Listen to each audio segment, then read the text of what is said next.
kembali lagi dengan suara rakyat. Saya Sultan Haji Nugraha. Kebetulan hari ini, malam ini, di kediaman Ketua Dewan Pimpinan Cabang Partai Persatuan Pembangunan yang sudah luar biasa sekali sambutannya, Bung Dr. Dodi Arianto. Saya manggilnya Bung, karena walaupun kita selisih usia jauh, tapi dengan memanggil Bung tuh ada nuansa keakraban, ada nuansa egaliter di dalamnya. Bung Dr. Dodi ini ketua P3 sampai hari ini. Dia sudah menduduki setara dengan wali kota karena ketua partai sih, Bung, ya gitu. Dan tidak lupa juga Bung Dodi ini adalah anak dari salah satu tokoh yang ada di Cirebon. Saya mengenal lebih dulu dengan almarhum bapaknya, dan hari ini dengan anaknya yang mengikuti jejak.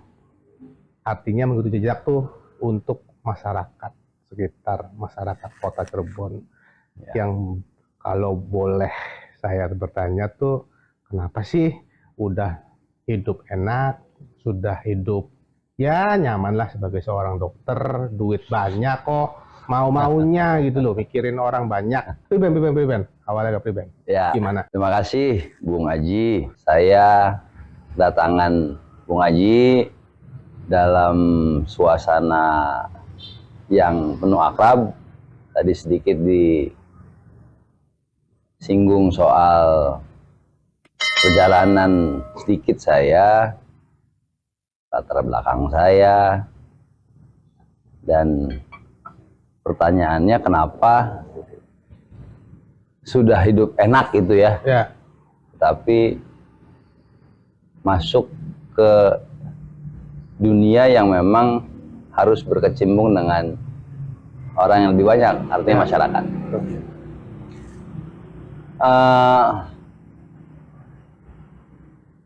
Kalau bicara kenapa, saya mesti flashback ke belakang. 2003 saya kembali dari pendidikan dan berkecimpung dengan dunia kesehatan, artinya sebagai profesi, sampai dengan 2012 akhir kalau tidak salah. Dalam proses perjalanan itu ada hal yang memang membuat saya geram atau gemes di 2008 waktu itu. Mungkin ini sentimental, tapi itu nancap betul di benak dan di pikiran saya. Jadi saya kebetulan bekerja di rumah sakit tipe D, tipe yang terendah dalam klasifikasi rumah sakit, dan memang swasta.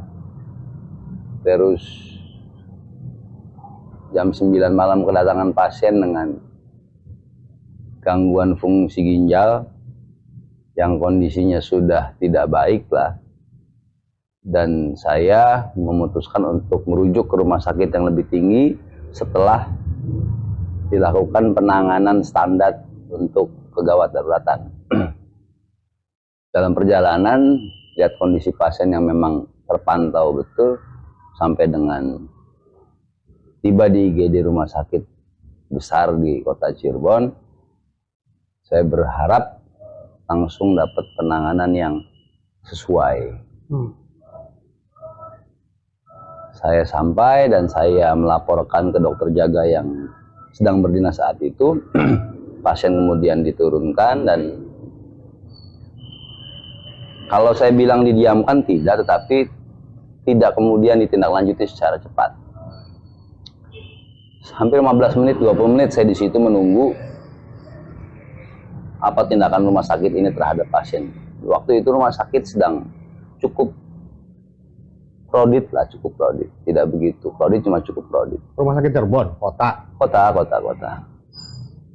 Dan saya memutuskan untuk kembali ke rumah sakit lagi dan meminta kepada keluarga untuk memberi kabar. Selang 3 jam keluarga pasien telepon ke rumah sakit memberitahukan bahwa pasien meninggal di IGD. Mungkin itu jadi momen dimana saya berpikir, aduh, harusnya gitu ya, ruang idealisme keluar lah. Tetapi waktu berlalu sampai di penghujung 2012 akhir, saya kebetulan orang tua rumahnya ketempatan sebagai rumah pemenangan salah satu pasangan pilkada waktu itu. Oh, ya. Dan di situ berkumpullah orang-orang politik kota Cirebon, dan saya terlibat pada saat, jadi saya punya rutinitas setiap habis pulang, sebelum pulang ke rumah saya mampir ke rumah orang tua. Ya.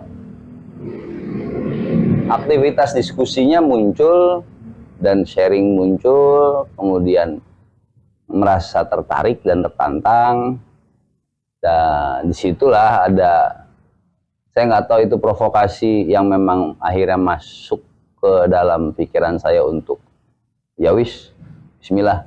Tersesat di jalan yang benar. Provokasi positif kalau saya bilang. Oh iya. Tersesat di jalan yang pas lah mungkin ya, karena memang secara darah mungkin naluri politiknya ada, tapi tidak terasa dengan baik. 2013 kemudian pilkada dan menang pasangan yang kebetulan didukung di tempat orang tua saya, dan saya kemudian berlanjut berdiskusi dengan para tokoh politik kota Cirebon, beberapa alhamdulillah akhirnya kenal dekat. Dan 2014 kontestasi itu, ya, pileg. Saya mencoba untuk memberanikan diri untuk meminta restu kepada orang tua, dan orang tua saat pertama kali ngomong sama seperti pertanyaan aja, lagi apa? Nyari apa kamu? Iya. Flashback saya terhadap kejadian di 2008 kalau nggak salah, waktu saya mengantar pasien itu, membuat saya, barangkali saya bisa merubah hal-hal yang memang bisa saya lakukan di ruang profesi saya pada saat saya ada di dalam. 3 kali loh saya baru dapat restu dari orang tua tuh. Di proses perjalanan saya menggunakan ruang profesi saya untuk menjadi bacaleg yang masuk di kebutuhan masyarakat, dan alhamdulillah jadi perjalanan itu yang memang membuat saya punya ekspektasi terhadap barangkali saya bisa membawa sebuah nilai perubahan walaupun tidak bisa dipastikan signifikan pada saat saya ada di dalam, karena memang ada sebuah momentum kejadian yang nancap betul bagaimana pasien itu, kalau orang Cirebon bilang cengap-cengap lah, sampai dengan saya kembali ke rumah sakit setelah mengantar ke UGD. Kebetulan orang kabupaten pasiennya, jadi memang, dan sampai sekarang pasien itu masih berkomunikasi baik sampai hari ini. Sampai hari ini. Keluarganya masih berkomunikasi baik, karena memang tadi saya luar biasa, itu kejadian yang malam yang luar biasa buat saya, yang membuat saya jadi begini hari ini. Seperti itu, Bung Haji. Di 2014 itu kan terpilih dari Dapil Kesambi Pekalipannya dulu ya. Kesambi Pekalipan dari partai tadi disebutkan. Jadi apa sih yang sudah dilakukan oleh seorang dokter yang sudah ada di legislatif Gria Sawala? Apa? Kalau apa yang sudah saya lakukan sampai hari ini, saya masih melakukan.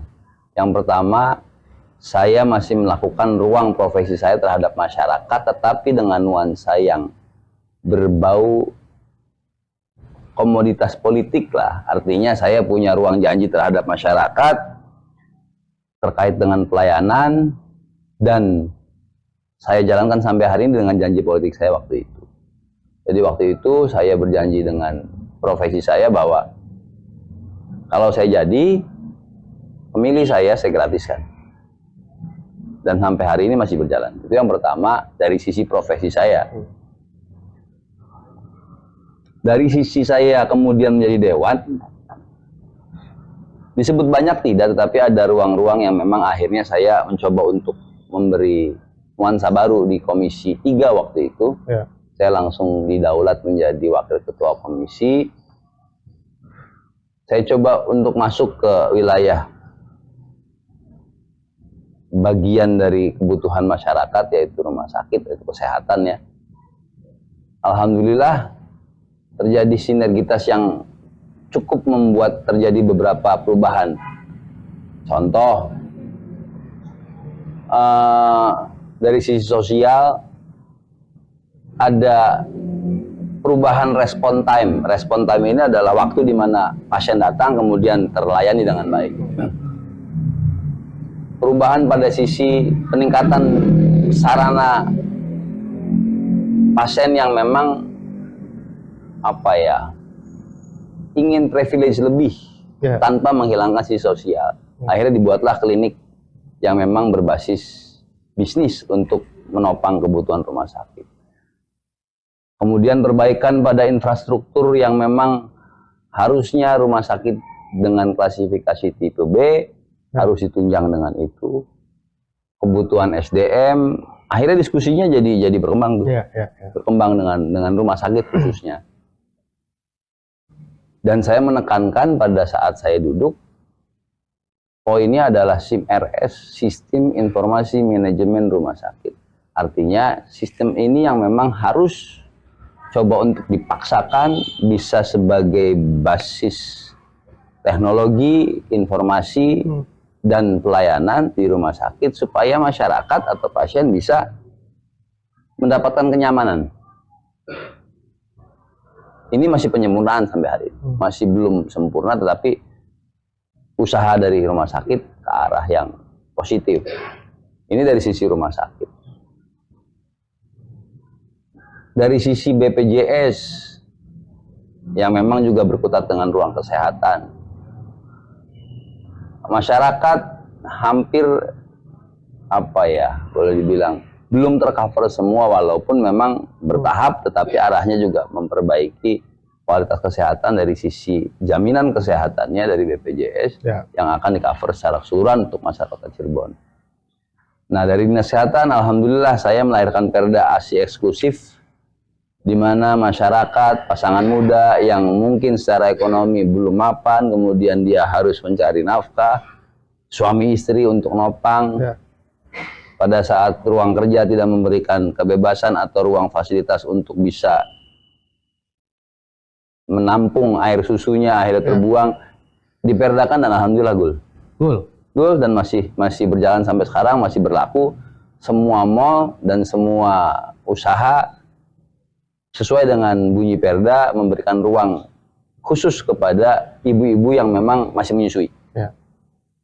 Kawasan tanpa rokok walaupun belum sempurna menjadi wilayah yang memang harus tetap ditegakkan di tempat-tempat perkantoran, tempat usaha. Ada pojok rokok namanya, ada tempat khusus merokok, smoking area. Kemudian Perda yang lainnya KPA HIV. Saya terlibat dalam 4 tahun sebelum terjadi dinamika politik.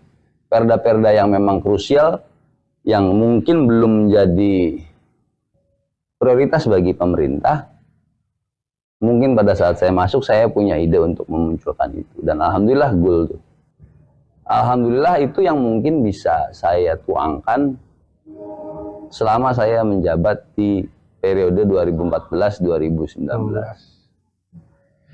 Nah, itu karena kaitan dengan profesi, betul saya serius menyikapi itu. Alhamdulillah juga hari ini masyarakat Kota Cirebon pada saat penanganan TBC dengan kasus yang multi drug resisten harus dirujuk ke Bandung, dan alhamdulillah karena kerja bersama, ide yang memang saling menguatkan, muncul ruang isolasi MDR-TB di Rumah Sakit Unjati. Walaupun saat itu harus harus ada polemik dengan para pedagang yang ada di dalam rumah sakit. Tetapi semua diselesaikan dengan landai. Gul-gul ini yang saya merasa bahwa alhamdulillah profesi saya berguna. Dan ini mungkin tidak langsung dirasakan masyarakat, tetapi masyarakat mendapat kemudahan pada ruang-ruang yang memang jadi kebutuhan dasar masyarakat, yaitu kesehatan. Seperti itu, Bung Haji. Ya, artinya begini Bung, pada saat ada profesi yang masuk untuk berbicara legislasi, maka dia tidak hanya bercerita soal hal-hal remeh-temeh, teknis apa. Justru mereka yang berprofesi ada kelebihan dari sisi keprofesiannya untuk menuangkan ide gagasannya terhadap regulasi yang ada. Gitu. Bukan salah satu bagian dari profesi dokter, sehingga ya logika sederhananya saat dinas kesehatan atau di dalamnya para teman-teman dokter bermain tanda kutip, artinya bermain tuh ya dia melakukan hal-hal yang memang dianggap oleh masyarakat kok lama banget penanganannya, jadi ada titik gedor yang memang lebih kalau bicara soal keprofesian. Dan perjalanan itu kalau saya melihat tuh ada sedikit tidak nyaman di dalam sebuah organisasi partai. Kalau saya lihat perjalanan itu tuh, apakah memang ini Bung Dokter yang memang dalam kerangka dirinya sebagai profesi, ataukah ada manifesto politik dari partai yang dulu? Mungkin kalau saya melihatnya tidak dalam konteks sebuah manifesto dari nilai-nilai partai atau perjuangan partai, tetapi memang karena saya baru profesi baru satu-satunya dokter yang jadi legislatif, akhirnya ruang-ruang idealisme terhadap kesehatan waktu itu terasa betul lah. Saya merasakan bahwa contoh waktu 2016 kalau nggak salah, 16-17 ada dak dari kementerian senilai 32 miliar yang riwayatnya nggak pernah sampai sebesar itu, hanya 2 miliar, 3 miliar, 2 miliar, 3 miliar, tapi ini langsung besar untuk peningkatan kualitas sarana dan prasarana layanan dasar. Itu kerja politiknya dokter maksudnya? Saya tidak bilang itu kerja politik saya, tetapi dalam kapasitas sebagai DPRD, ruang komisi saat itu bisa menggedor dan menghasilkan dengan kolaborasi dinas yang merespon baik, akhirnya 32 puskesmas terperbaiki atau meningkat kualitasnya.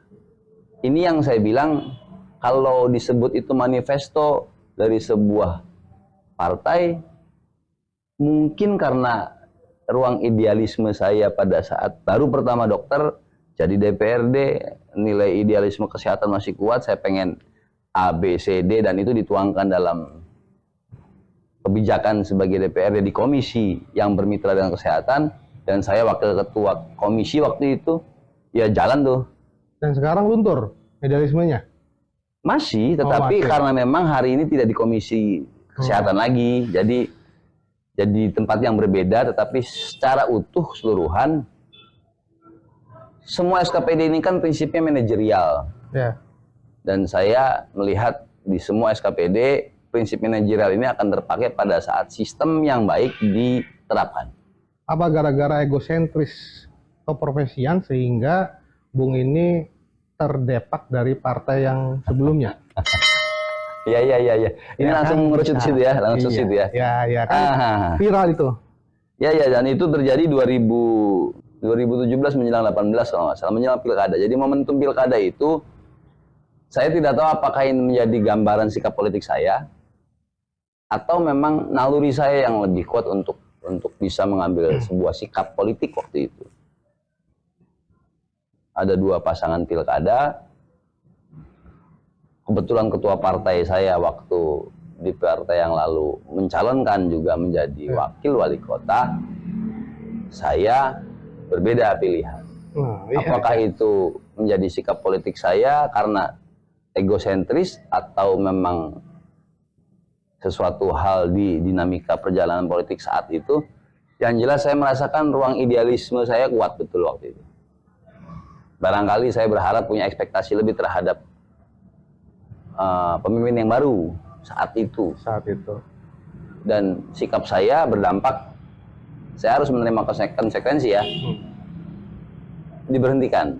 Kalau dipecat mungkin terlalu kasar, diberhentikan. Diberhentikan di bulan Februari. 2017 apa 18 saya lupa lah. Dan itu berproses, ya saya terima konsekuensi itu. Berpolemik ya? Ya berpolemik dan cukup melelahkan lah. Karena ruang dinamika politik internalnya memang berbeda-beda tiap partai. Ya.